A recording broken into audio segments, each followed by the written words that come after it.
नमस्कार दोस्तों, स्वागत है आपका अपने YouTube channel current affair with Mahi पे। आज के इस सेशन में अपन संविधान के महत्वपूर्ण संशोधनों के बारे में चर्चा करेंगे। संविधान संशोधन में जो भी संपूर्ण निचोड़ है वो अपन इस सेशन में कंप्लीट कर लेंगे। आप कोई से भी एग्जाम की तैयारी कर रहे हो, प्रत्येक एग्जाम की दृष्टि से क्लास रामबाण साबित होने वाली है। इसमें से 2 से 3 क्वेश्चन पूछे जाते हैं प्रत्येक एग्जाम में, और अगर क्वेश्चन पूछे जाएंगे तो अपने सेशन में से बाहर नहीं जाएंगे। चलिए बिना किसी देरी के क्लास को शुरू करते हैं। पहला क्वेश्चन क्या है? संविधान के किस भाग एवं अनुच्छेद में संविधान संशोधन की प्रक्रिया का उल्लेख है? तो संविधान के भाग 20 और अनुच्छेद 368 में संविधान संशोधन की प्रक्रिया का उल्लेख मिलता है। अगला क्वेश्चन, भारतीय संविधान में संशोधन होता है? धारा 368 या अनुच्छेद 368 के तहत भारतीय संविधान में संशोधन की प्रक्रिया दे रखी है। अगला क्वेश्चन क्या है? भारतीय संविधान की कौन सी विशेष व्यवस्था दक्षिण अफ्रीका के संविधान से ली गई है? तो संविधान संशोधन, जो संविधान संशोधन की प्रक्रिया है वो अपन ने दक्षिण अफ्रीका के संविधान से ग्रहण की है। अगला क्वेश्चन, संविधान संशोधन कितने प्रकार से किया जा सकता है? तो संविधान संशोधन 3 प्रकार से किया जाता है। कितने प्रकार से? 3। एक साधारण बहुमत से किया जाता है, एक विशेष बहुमत से किया जाता है। एक साधारण प्लस विशेष बहुमत, इसका मतलब हो गया जो संसद के अंदर सदस्य हैं उनके अलावा आधे से ज्यादा जो विधानमंडल है उनके सदस्यों से भी अनुमति लेनी होती है। तो संविधान संशोधन 3 प्रकार से होता है। अगला क्वेश्चन, संविधान संशोधन हेतु विधेयक सर्वप्रथम कहाँ प्रस्तुत किया जाता है? तो संसद के किसी भी सदन में विधेयक को प्रस्तुत किया जा सकता है। संविधान संशोधन से संबंधित विधेयक को लोकसभा या राज्यसभा में किसी भी सदन में। संविधान के अधिकांश अनुच्छेदों को संशोधित करने के लिए कौन सी प्रक्रिया अपनाई जाती है? तो संविधान के अधिकांश अनुच्छेदों को साधारण बहुमत की सहायता से संशोधित किया जा सकता है। अगला क्वेश्चन, भारत के संविधान में प्रथम संशोधन कब हुआ था? 1951 ईस्वी में भारत के संविधान में प्रथम संशोधन हुआ था। इंपॉर्टेंट है, 3 स्टार लगा लेना इस क्वेश्चन को। अगला क्वेश्चन, संविधान में संशोधन नहीं किया जा सकता है, यानी कौन सी विधि से संविधान में संशोधन नहीं किया जा सकता है? कुछ विधियां हैं, चर्चा करते हैं। लोकसभा व राज्यसभा के साधारण बहुमत से संविधान में संशोधन किया जा सकता है। संसद सदस्यों के 2/3 बहुमत से संविधान में संशोधन किया जा सकता है। संसद सदस्यों के 2/3 व राज्यों के 1/3 बहुमत से संविधान में संशोधन किया जा सकता है। लेकिन जनमत संग्रह से संविधान में संशोधन नहीं किया जा सकता है। जनमत संग्रह का मतलब हो गया अगर कुछ लोग इकट्ठा होकर बोल दें कि संविधान में ये संशोधन कर दो, तो संविधान में वो संशोधन नहीं होगा। अगला क्वेश्चन, प्रथम संवैधानिक संशोधन अधिनियम किससे संबंधित था? तो कुछ राज्यों के कृषि भूमि सुधार से संबंधित प्रथम संविधान संशोधन था। अगला क्वेश्चन, किस संविधान संशोधन द्वारा यह व्यवस्था की गई कि राष्ट्रपति या उपराष्ट्रपति के चुनाव को इस आधार पर चुनौती नहीं दी जा सकती कि निर्वाचन मंडल अपूर्ण है? तो 11वें संविधान संशोधन के द्वारा यह व्यवस्था की गई कि राष्ट्रपति या उपराष्ट्रपति के चुनाव को इस आधार पर चुनौती नहीं दी जा सकती कि निर्वाचन मंडल अपूर्ण है। अगला क्वेश्चन, किस संविधान संशोधन द्वारा यह व्यवस्था की गई कि उपराष्ट्रपति के चुनाव के लिए संसद के दोनों सदनों की संयुक्त बैठक बुलाना आवश्यक नहीं है? तो 11वां संविधान संशोधन किया गया और उसमें यह व्यवस्था की गई कि उपराष्ट्रपति के चुनाव के लिए संसद के दोनों सदनों की संयुक्त बैठक बुलाना आवश्यक नहीं है। अगला क्वेश्चन, किस संशोधन द्वारा नागालैंड को राज्य का दर्जा प्रदान किया गया? तो 13वें संविधान संशोधन के द्वारा नागालैंड को राज्य का दर्जा प्रदान किया गया। अगला क्वेश्चन, किस संविधान संशोधन द्वारा पंजाब राज्य को पुनर्गठित करके पंजाब तथा हरियाणा राज्य एवं चंडीगढ़ केंद्र शासित प्रदेश की स्थापना की गई? तो 18वां संविधान संशोधन के द्वारा पंजाब राज्य का पुनर्गठन किया गया और पंजाब तथा हरियाणा 2 राज्य बनाए गए और चंडीगढ़ को केंद्र शासित प्रदेश बनाया गया। अगला क्वेश्चन क्या है?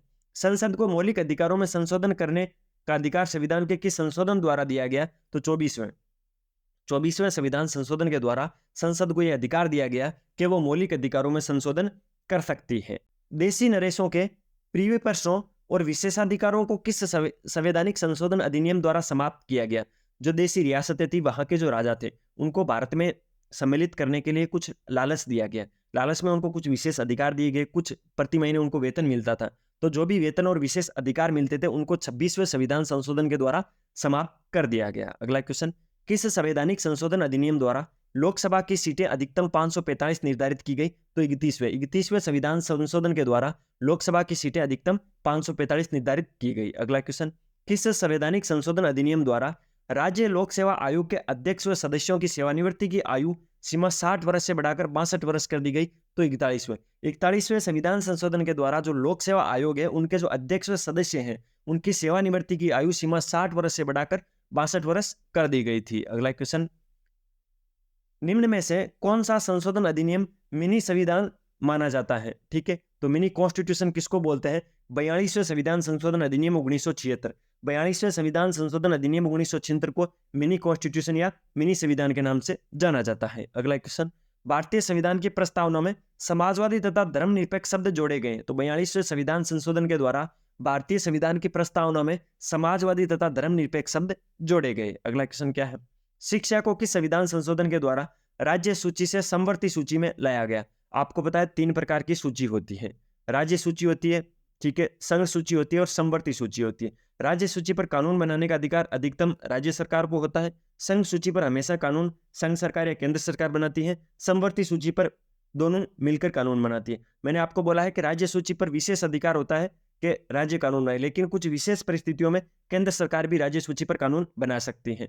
लेकिन जो शिक्षा है उसको राज्य सूची, पहले राज्य सूची का विषय था शिक्षा, लेकिन अब इसे समवर्ती सूची में डाल दिया गया है। 42वां संविधान संशोधन, संविधान में 42वां संविधान संशोधन किया गया, उसके द्वारा जो शिक्षा थी उसको राज्य सूची से समवर्ती सूची में डाला गया। अगर आपको वीडियो की क्वालिटी और कंटेंट की क्वालिटी पसंद आ रही है तो मैं आपसे रिक्वेस्ट करूंगा, नया चैनल है, प्लीज दाल वाला बटन दबाकर चैनल को सब्सक्राइब करना, बेल वाला आइकन जरूर प्रेस करना, जिससे प्रतिदिन आपको नए क्लासेस की नोटिफिकेशन मिलती रहेगी और मुझे मोटिवेशन मिलता रहेगा। अच्छे अच्छे कमेंट किया करो यार, नया चैनल है, इसको आप ज्यादा सब्सक्राइब करोगे, ज्यादा लाइक करोगे तो उसकी ग्रोथ अच्छी रहेगी, तो मुझे मोटिवेशन मिलेगा, मैं आपके लिए इससे अच्छा कंटेंट लाने की कोशिश करूंगा। इसमें आपका क्या जाता है? अगला क्वेश्चन, किस संविधान संशोधन द्वारा किन्हीं विशेष परिस्थितियों में नीति निर्देशक सिद्धांतों को मूल अधिकारों के ऊपर अधिक महत्व देने का प्रावधान है?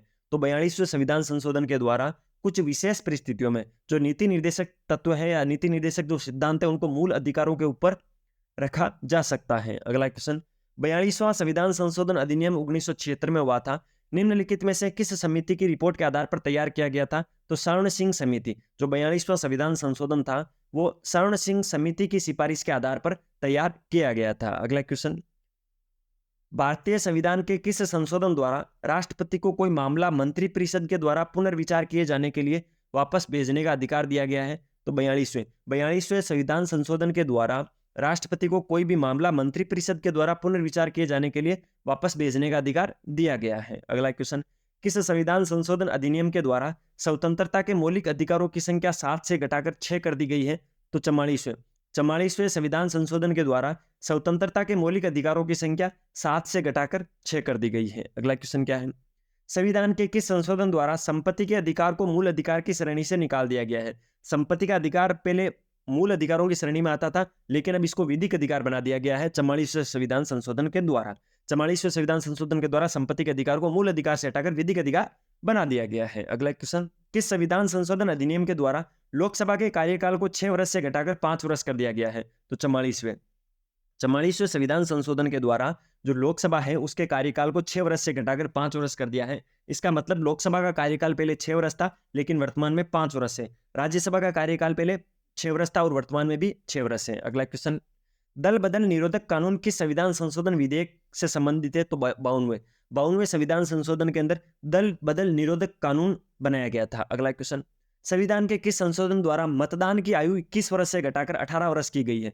पहले मतदान की आयु 21 वर्ष थी, लेकिन वर्तमान में मतदान की आयु 18 वर्ष है और वो 61वें संविधान संशोधन के द्वारा ये व्यवस्था की गई है। अगला क्वेश्चन क्या है, 52वां संविधान संशोधन अधिनियम 1985 निम्नलिखित में से किससे संबंधित है? तो दल बदल तथा उनकी जो भी योग्यताएं हैं उनसे संबंधित 52वां संविधान संशोधन अधिनियम 1985 है, दल बदल कानून पर है। अगला क्वेश्चन, 74वें संविधान संशोधन का संबंध निम्नलिखित में से किस संस्था से है? तो नगर पालिका है। 74वां संविधान संशोधन है उसका संबंध नगर पालिकाओं से संबंधित है। अगला क्वेश्चन, भारत के संविधान में 73वें संशोधन का संबंध किससे है? तो पंचायती राज व्यवस्था से है। ये क्वेश्चन अभी जितने भी क्वेश्चन पढ़े उनमें सबसे महत्वपूर्ण है, इसको 3 स्टार 4 स्टार 5 स्टार कुछ भी लगा लो, क्योंकि कहीं कहीं एग्जामों में 73वां और 74वां संविधान संशोधन अलग से टॉपिक के रूप में लिख रखा होता है, तो ये इंपॉर्टेंट है। भारत के संविधान में 73वां जो संविधान संशोधन है उसका संबंध पंचायती राज व्यवस्था से है। अगला क्वेश्चन क्या है, भारतीय संविधान के किस संशोधन में नगरीय स्थानीय सरकारों को संवैधानिक दर्जा दिया गया? तो 74वें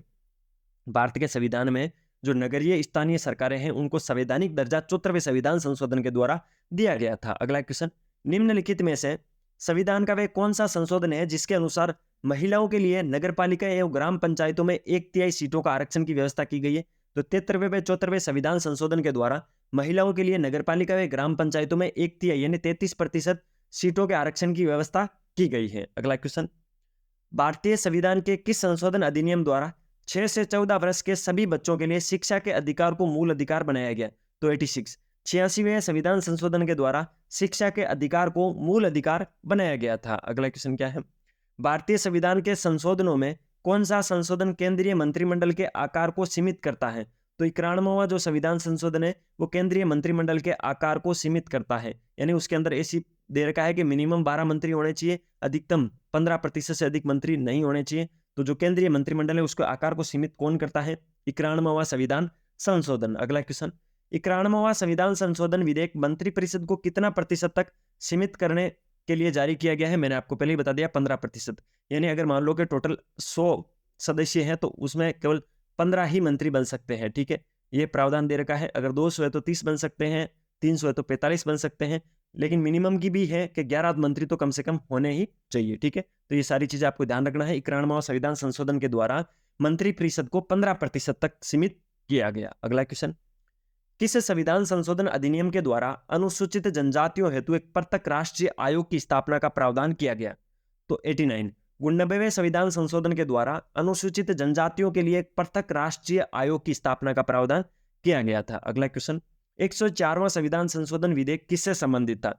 जो 104वां संविधान संशोधन था, इंपॉर्टेंट है, 100 से ऊपर जो भी संविधान संशोधन हुए, क्योंकि वो लेटेस्ट में तो वो इंपॉर्टेंट अपने आप बनते हैं। 104वां संविधान संशोधन विधेयक किससे संबंधित था? तो ऑप्शन नंबर 1 दे रखा है, कुछ राज्यों में विधान परिषद के उत्थान से संबंधित था, नहीं था।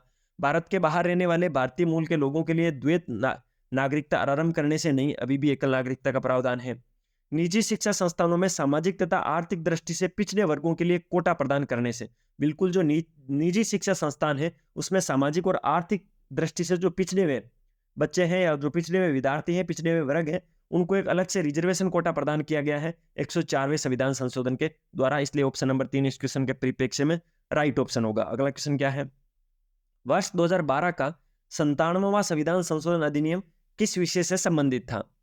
तो सरकारी समितियां जो कोऑपरेटिव सोसाइटीज हैं उसके गठन व क्रियाकलाप से संबंधित था, ठीक है। सरकारी समितियों के गठन एवं क्रियाकलाप से संबंधित था 97वां संविधान संशोधन, जो कि 2012 में हुआ था। अगला क्वेश्चन, निम्नलिखित में से भारतीय संविधान का कौन सा संशोधन पंचायती राज व्यवस्था को संवैधानिक दर्जा प्रदान करता है? तो 73वां संविधान संशोधन पंचायती राज व्यवस्था को संवैधानिक दर्जा प्रदान करता है। तो ये थे संविधान संशोधन से संबंधित महत्वपूर्ण संशोधन जो बार बार एग्जामों में पूछे जाते हैं। प्रत्येक क्वेश्चन एग्जाम की दृष्टि से सिलेक्टेड और इंपॉर्टेंट है। अगर आपको वीडियो की क्वालिटी और कंटेंट की क्वालिटी पसंद आई तो मैं आपसे रिक्वेस्ट करूंगा, नया चैनल है, प्लीज लाल वाला बटन दबाकर चैनल को सब्सक्राइब करना, बेल वाला आइकन जरूर प्रेस करना, जिससे नए वीडियो की नोटिफिकेशन आपको मिलती रहेगी और मुझे मोटिवेशन मिलता रहेगा। अच्छे अच्छे कमेंट किया करो। मिलते हैं फिर नए सेशन के साथ, तब तक अपनी पढ़ाई जारी रखो, स्वास्थ्य का ध्यान रखो। टेक केयर, जय हिंद।